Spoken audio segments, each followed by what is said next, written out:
بسم الله الرحمن الرحيم. مشاهدينا السلام عليكم ورحمة الله وبركاته، وأهلا بكم في هذه الحلقة التي نتناول فيها القرار المفاجئ لشركة إكس موبيل الأمريكية وتوتال الفرنسية بوقف التنقيب عن الغاز في البحر المتوسط جنوب جزيرة كريت في المنطقة المتنازع عليها بين تركيا واليونان وليبيا.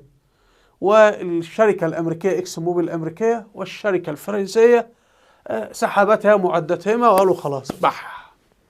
وحتى خط الغاز اللي كان مفروض يطلع من إسرائيل ويأخذ الغاز المصري وبعدين يمر بإسرائيل وبقبرص ويتجه إلى إيطاليا أيضا توقف.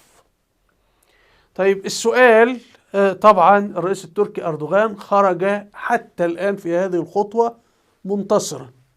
طيب ماذا عن غريمه وعدوه اللدود الرئيس الفرنسي ماكرون؟ هل خرج مهزوما مندحرا؟ لا، أيضا خرج منتصرا. طيب ومين اللي دفع التكاليف؟ اليونان. ففرنسا سرقت اليونان، بعت لها حاملات طائرات وسفن وأسلحة، واليونان دفعت مليارات الدولارات، وفي النهاية اليونان باعتبارها هي الطرف الأضعف خرجت من الموضوع بلا شيء.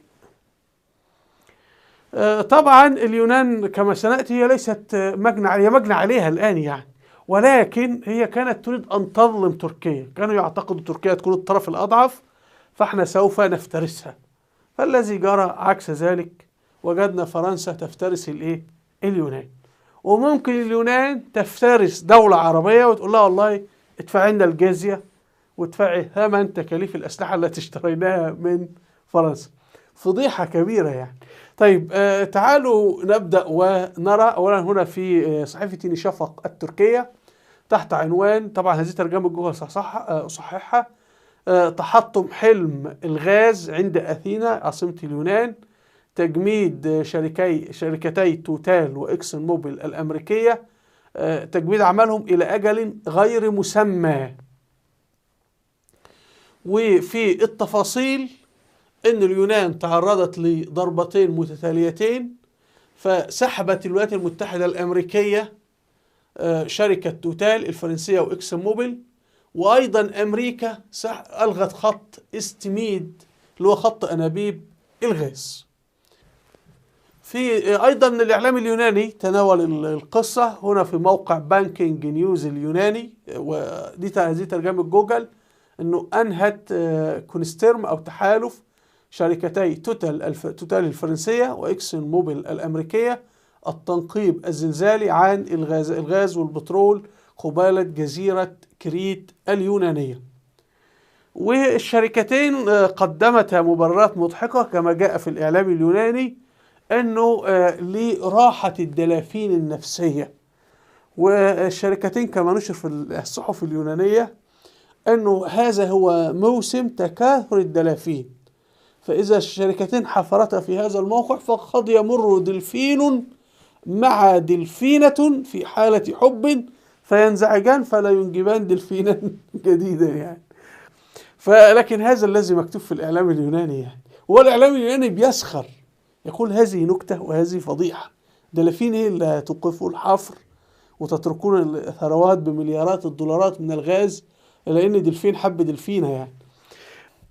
المهم، لكن وزير خارجية اليونان خرج بتصريحات وقال يا جماعة المشروع ده ضد البيئة، احنا اكتشفنا انه ضد البيئة بكل سنوات من هذا الصدام مع تركيا ومؤامرات لإشعال حرب بين تركيا وبين مصر، وفي النهاية قال والله احنا اكتشفنا.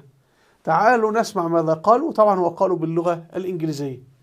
In order to find gas or in order to find oil, for a very, very simple reason, that we need 10 or 20 years to find it and exploit it, and cost-wise, it will be so more expensive than, for example, in Saudi Arabia, where it costs less than $1 to get oil or gas out. So, economically, I don't envision Greece becoming an oil-producing country. الصحافة اليونانية قالت إن كل هذا الكلام غير مقنع، وإنه في تفاهم سري بين الرئيس التركي أردوغان وبين الأمريكان، وإنه أردوغان لما قابل بايدن في المرتين اللي قابلهم ربما جرى هناك شيء تحت الترابيزة واتفاق تفاهم ما بناء عليه طبعا أمريكا أعطت تعليماتها للشركتين توتال وإكسون موبيل انسحبا من هناك، فهناك صفقة ما أو تفاهم.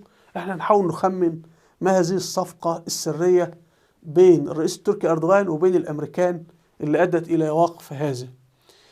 هنا أيضا في موقع يوناني اسمه 912 أيضا قال إنه الولايات المتحدة أيضا لا تؤيد عمل خطوط أنابيب، وقالت إن هي غير مفيدة تحت المياه. وكما نشاهد هذه المنطقة اللي كانت الشركة الأمريكية بتاعها فيها. وطبعا هذه جزيرة كريت، ده جنوب جزيرة كريت يا جماعة، هو جنوب وغرب جزيرة كريت.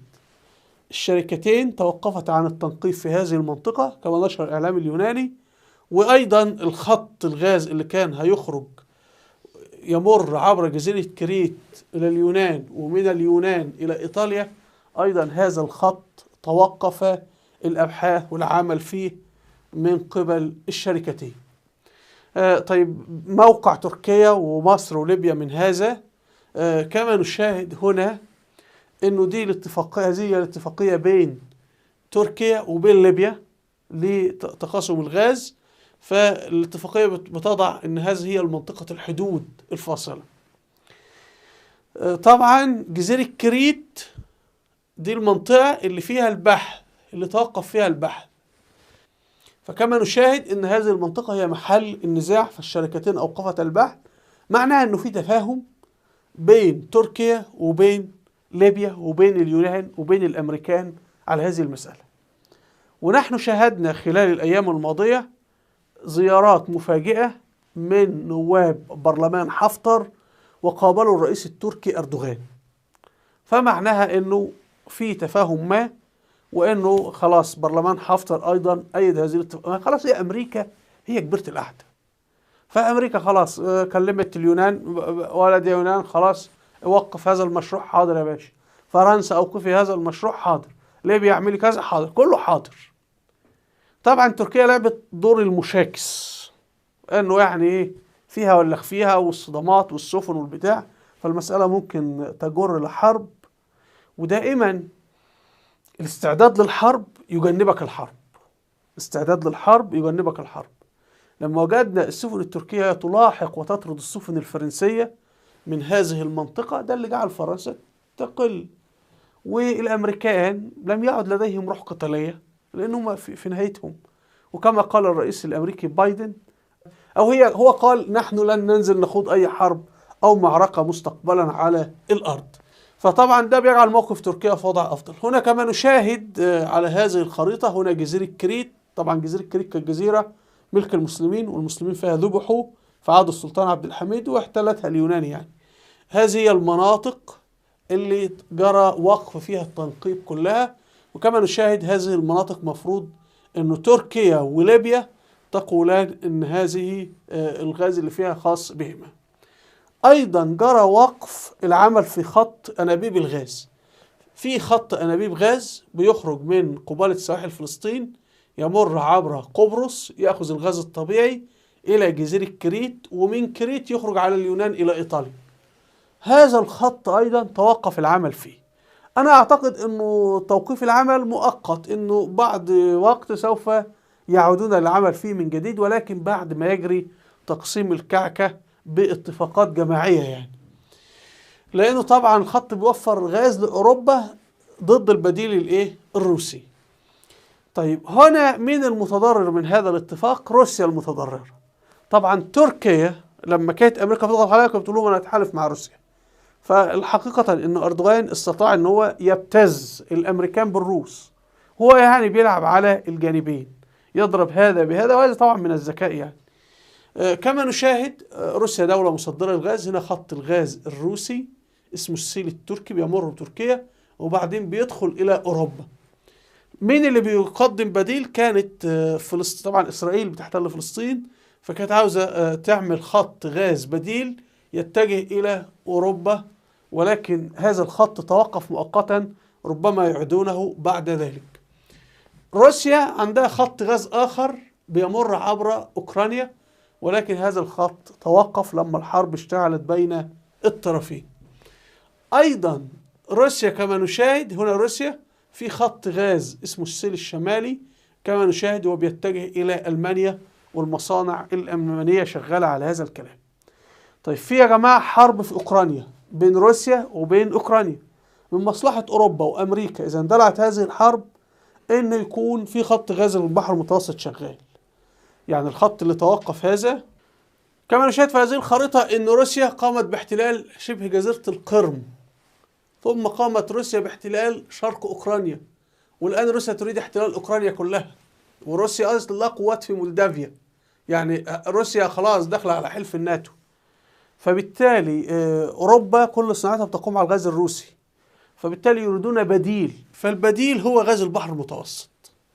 طيب تركيا عاملة عراقيل في هذا الموضوع، تقول لهم حق، ما هم يعني هم اعتقدوا ان تركيا ضعيف فقالوا نسرق الغاز التركي.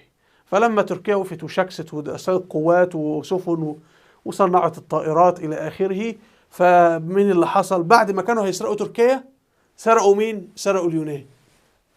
هي اليونان كانت داخلة تسرق تركيا، يعني هي اليونان وفرنسا داخلين يسرقوا ايه؟ تركيا، عشان تركيا ضعيفة، وفرنسا واليونان ذهب للأمريكان يستعينان بها. فالذي حدث انه شوف فرنسا واليونان رايحين ايه؟ اتنين حرامية لصوص ذهبوا يسرقوا تركيا. طبعا هنا في جزء من اللعبة انه تركيا بتضرب هذه الدول ببعضها البعض. انظر، ادي الخط الغاز الروسي بيمر عبر تركيا الى اوروبا. طيب وخط الغاز الاذربيجاني بيمر ايضا عبر تركيا. خلي بالك، ودول كلهم ضد بعض، يعني ما انت هتشتري غاز اذربيجاني ضد الروسي ضد كذا. طب في خط الغاز الايراني ايضا المفروض انه يمر عبر تركيا، ولسه العراق ايضا عاوزه تعمل خط غاز ايضا. فطبعا هنا ايه روسيا تركيا بتعمل ايه؟ اصبح هي الممر الخاص بالطاقه، وطبعا هي بتستفيد، بتاخذ فلوس على هذا، وفي نفس الوقت بتضرب هذه الدول بعضها البعض وتجعل مصالحها متضاربه ومتشاكسه. وبالتالي ما هي لو الدول دي اتفقت كلها ضد تركيا غلط، فالصح ان انت ان ايران تكون ضد روسيا في موضوع الغاز، وهكذا. هذا الايه الصواب. فسبحان الله يعني، ومن يتق الله يجعل له مخرجا. في الختام، وبما اننا بنتكلم عن البحر المتوسط وجزيرة قبرص وجزر بحر ايجا المحتلة الان من اليونان، فلا بد ان نتذكر سيدنا معاوية بن ابي سفيان رضي الله عنه، مؤسس الدولة الأموية، الذي فتح جزيرة قبرص وفتح هذه الجزر. وانظروا نحن كم أضعنا أمانة أجدادنا، ثم يخرج السفهاء والجهلة يسبون ويلعنون. حضرتك بحقق بعض من إنجازاته وبعدين يبقى يعني لا نقول حقق كل إنجازاته، إنما حقق بعض إنجازاته. إنما انظروا العار، انظروا العار يا جماعة. احنا بنتكلم على ان في انجاز انه ايه؟ جرى اجبار الشركه الامريكيه والفرنسيه على الانسحاب. طبعا معاويه بن ابي سفيان ما كانش بيجبر الشركه الامريكيه، ده كان اصلا سيطر على قبرص كلها وليس مجرد خط الغاز يعني.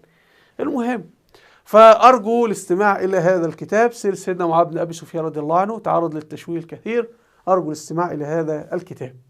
وهنا فهرس الفيديوهات اللي هي الافكار الرئيسيه في الفيديوهات، وضحتها هنا في هذه القائمه. رابط صفحتي على الفيسبوك وتويتر اسفل الفيديو. هنا قائمه الفيديوهات الوثائقيه والتاريخيه، ارجو ان تشاهدوها لاهميتها في مجال التاريخ، وارجو الاشتراك في قناتي بالضغط على هذا الزر. والى اللقاء، والسلام عليكم ورحمه الله وبركاته.